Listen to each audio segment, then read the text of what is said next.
अस्सलाम वालेकुम, आदाब। मैं हूं खलील फरहाद और आप देख रहे हैं प्रोग्राम जांच पड़ताल।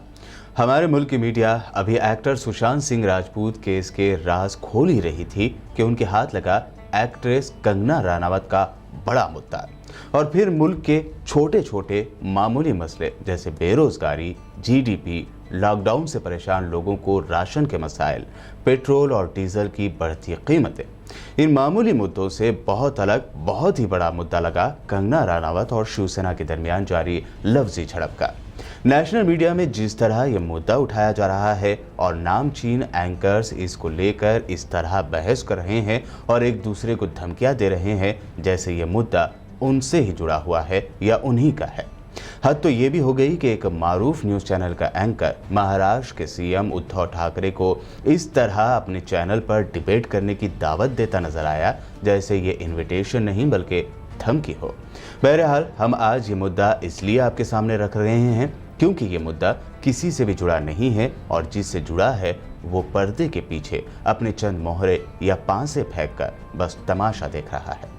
आज कंगना रनावत की शिवसेना के खिलाफ ऐलान जंग का पर्दाफाश करेंगे और जानेंगे आखिर किसकी ईमा पर कंगना रनावत एक रियासत के सीएम से पंगा ले रही है। जानेंगे पूरा मामला।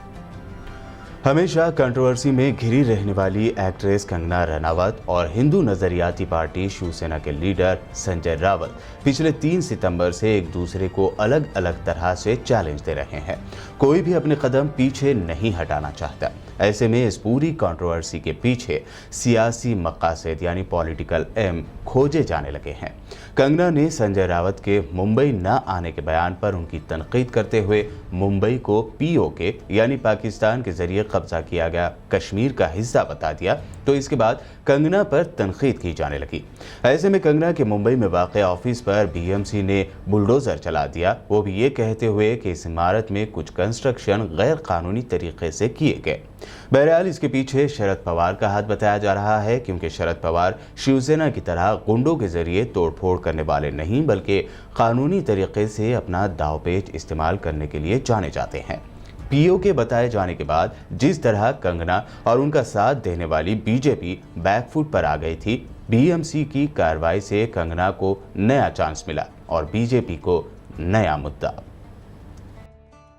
बीएमसी की कार्रवाई के बाद बीजेपी ने जहां कंगना रनावत के लिए ऐसा रास्ता बिछा दिया कि कंगना ने अब शिवसेना लीडर संजय राउत नहीं बल्कि महाराष्ट्र के सीएम उद्धव ठाकरे से ही तू तड़ाक से बात करते हुए धमकी देना शुरू कर दिया। उद्धव ठाकरे, तुझे क्या लगता है कि तूने फिल्म माफिया के साथ मिलके मेरा घर तोड़ के मुझसे बहुत बड़ा बदला लिया है? आज मेरा घर टूटा है, कल तेरा घमंड टूटेगा। ये वक्त का पहिया है, याद रखना, हमेशा एक जैसा नहीं रहता। और मुझे लगता है कि तुमने मुझ पर बहुत बड़ा एहसान किया है क्योंकि मुझे पता तो था कि कश्मीरी पंडितों पे क्या बीती होगी। आज मैंने महसूस किया है और आज मैं इस देश को वचन देती हूँ कि मैं सिर्फ अयोध्या पे ही नहीं, कश्मीर पे भी एक फिल्म बनाऊंगी और अपने देशवासियों को जगाऊंगी क्योंकि मुझे पता था हमारे साथ होगा तो होगा, लेकिन मेरे साथ हुआ है, इसका कोई मतलब है, इसके कोई मायने हैं। और उद्धव ठाकरे, ये जो क्रूरता और ये जो आतंक है, अच्छा हुआ ये मेरे साथ हुआ क्योंकि इसके कुछ मायने हैं। जय हिंद, जय महाराष्ट्र। कंगना रनावत और शिवसेना के दरमियान वर्ल्ड वॉर यानी लफ्जी जंग जारी है। हमें यह नहीं भूलना चाहिए कि कंगना रनावत की एक फिल्म थलाईवी आ रही है जो तमिलनाडु की सीएम जयललिता की जिंदगी पर बनाई गई है। ये फिल्म पूरी की पूरी सियासत पर मबनी है। फिल्मों का यह रिकॉर्ड रहा है कि फिल्मों को हिट करने के लिए हमेशा से उसको लेकर या उस फिल्म की हीरोइन या हीरो को लेकर कंट्रोवर्सी क्रिएट की जाती है। एक मानों में कंगना के लिए मौजूदा हालात काफ़ी कारआमद हो सकते हैं, लेकिन इस पूरे मामले में फ़ायदा सिर्फ कंगना का ही नहीं, यहाँ न सिर्फ फ़ायदा बीजेपी का है बल्कि खुद शिवसेना का भी है, जिसकी वजह से वो भी खामोश नहीं है बल्कि लगातार इस मामले को खींचती जा रही है। ये बात जग जाहिर है कि महाराष्ट्र में कांग्रेस, एनसीपी और शिवसेना के इत्तेहाद की हुकूमत बनने के बाद से बीजेपी और शिवसेना के दरमियान कोल्ड वॉर जारी है। ऐसे में कंगना रनावत कूद पड़ी हैं, जिनका साथ दे रही है बीजेपी। शिवसेना पर लगातार बयान देने वाली कंगना रनावत की मां, जो अभी तक कांग्रेस में थी, उन्होंने भी कांग्रेस का साथ छोड़कर बीजेपी का दामन थाम लिया। कंगना रनावत की मां आशा रनावत ने कहा कि कंगना के साथ जो हुआ उसके बाद बीजेपी में उन्हें आना ही पड़ा। बीजेपी में आने के बाद आशा रनावत ने पीएम मोदी और होम मिनिस्टर अमित शाह का शुक्रिया भी अदा किया। इससे पहले कंगना को महाराष्ट्र न आने का चैलेंज देने वाली शिवसेना का पांसा पलटते हुए मोदी सरकार ने कंगना को वाई कैटेगरी की सिक्योरिटी भी दे दी थी। वहीं हिमाचल प्रदेश के सीएम जयराम ठाकुर ने कंगना का खुलेआम सपोर्ट करते हुए कहा कि वो हिमाचल की बेटी की तौहीन बर्दाश्त नहीं कर सकते। कंगना को सपोर्ट करते हुए बीजेपी महाराष्ट्र में शिवसेना को नीचा दिखाने पर तुली हुई है और इस पूरे मामले से सियासी फायदा उठाने की कोशिश करती नजर आ रही है। लेकिन इस पूरी कंट्रोवर्सी का फायदा शिवसेना को भी मिल सकता है। महाराष्ट्र बीजेपी की निगेटिव इमेज। कंगना रनावत की जानिब से मुंबई को पाकिस्तान के कब्जे वाले कश्मीर यानी पीओके करार देने से बीजेपी बैकफुट पर आ गई, जिसका फायदा मिला शिवसेना को। फिल्मी, सियासी व समाजी दुनिया ने कंगना के बयान की मुखालिफत कर दी और ट्वीट पर चला आमची मुंबई हैशटैग। पॉलिटिकल एक्सपर्ट्स का कहना है कि इसके बाद महाराष्ट्र में बीजेपी की निगेटिव इमेज बननी शुरू हो गई है, जिसका फायदा शिवसेना को होगा। क्या शिवसेना हो रही है मजबूत?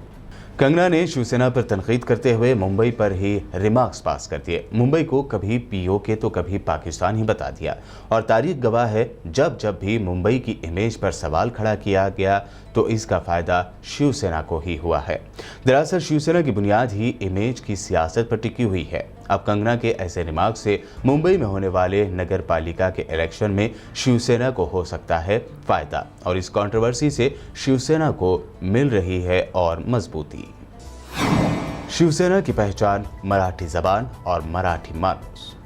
कंगना का रिमार्क कि महाराष्ट्र किसी के बाप का नहीं है, ये उन सभी का कहना है जिन्होंने महाराष्ट्र के विकार को बुलंदी दी है। संजय राउत ने इस पर कहा कि मुंबई मराठी मानुष के बुजुर्गों की धरती है, जो इससे मुत्तफिक नहीं वो अपने बाप लाकर दिखाएं। अब हर वक्त मराठी मानुष जय महाराष्ट्र और आमची मुंबई का नारा देने वाली शिवसेना को इस बयान से भी फायदा मिला है। इलाकाई सतह पर और मराठी जबान कहने वालों की हमदर्दी भी शिवसेना के साथ चली जा रही है। ऐसे में संजय राउत का इल्जाम है कि हमेशा से महाराष्ट्र मुखालिफ आवाजों को दिल्ली ने हिमायत दी है। इलाकाई लोगों को उकसाने जैसा है और उनकी हमदर्दी हासिल करने जैसा भी। कोरोना से ध्यान भटकाने में कामयाब। महाराष्ट्र आज कोरोना, तालीम, रोजगार, विदर्भ में सैलाब और दूसरी तबाहियों और अहम मुद्दों से जूझ रहा है। ऐसे में लोकल और नेशनल मीडिया ने कंगना और शिवसेना पर जो बहस शुरू कर दी है, उससे फायदा ये हुआ कि कोरोना की मार झेल रही महाराष्ट्र हुकूमत को नेशनल लेवल पर पहचान मिलनी शुरू हो रही है। उसका मुकाबला डायरेक्ट मोदी जी की क़यादत वाली बीजेपी सरकार से किया जा रहा है। बहरहाल कंगना ने अपने आप को झांसी की रानी साबित करने की पूरी कोशिश की है। नाजेबा रिमार्क्स पास किए, आवाम की तवज्जो लेनी चाहिए। बीजेपी ने भी इसी बिना पर सपोर्ट किया और कर रही है, लेकिन इसका फायदा किसे होगा, इसके लिए हमें ज़्यादा इंतज़ार करने की भी ज़रूरत नहीं है। मुंबई के नगर पालिका चुनाव करीब हैं और सबसे बड़ा रिजल्ट तो बिहार इलेक्शन का आएगा। जांच पड़ताल के एपिसोड में फिलहाल इतना ही। यूट्यूब पर पीबीएन चैनल को सब्सक्राइब जरूर करें और देखते रहिए पीबीएन चैनल।